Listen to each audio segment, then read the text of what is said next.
Hi there, I'm Rose, and I'm here to help you become a better Zynga poker player.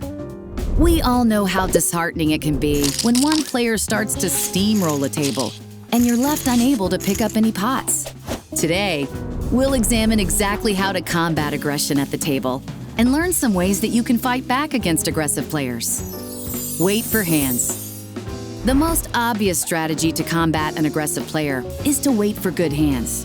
For a beginning player, this means to tighten your pre-flop hand selection to just premium holdings.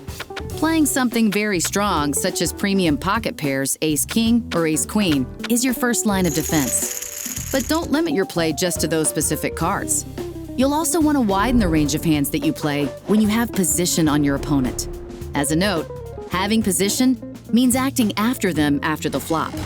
For example, hands like ace-5 suited or 9-8 suited are great to play from the bottom against an aggressive player. An aggressive opponent will almost always bet on the flop.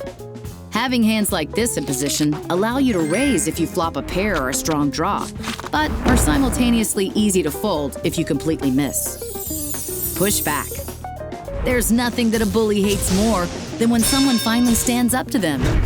As I mentioned before, an aggressive player will likely bet almost every flop, hoping to win the pot right there. The best time to bully them back is when you have position on them. Being in position makes it your time to bluff. By raising and re-raising, you become a thorn in their side. The overly aggressive player often won't have a strong hand, and when you show aggression in these spots, it will often force them to fold and look for other people to bully. Leave yourself with outs. When looking for spots to push back against an aggressor, you should make sure to give yourself the maximum amount of outs, just in case they happen to hold a strong hand. Even a crazy player won't be bluffing 100% of the time. So if you plan on risking all of your stack, it's a good idea to give yourself a bit of extra insurance.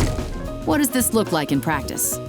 It doesn't mean moving all in over a raise with weak hands like Queen 5 or Jack 6, just because you're sick of being bullied. Instead, you should look to semi-bluff, which in this case means seeing flops and pushing the action when you're close to making a strong hand yourself. For example, let's say you raise with 8-7 of diamonds and flop a flush draw. Your aggressive opponent bets out, and you don't think they have it. You raise all in, but are dejected to find that they called with top pair. Even though your read was incorrect, because you left yourself with outs, you still win this hand 1 in every 3 times. Want to keep learning the ins and outs while staying up to date on all the latest Zynga poker news? Be sure to like and subscribe to this channel. Don't forget to download Zynga Poker from the App Store and hit the tables today.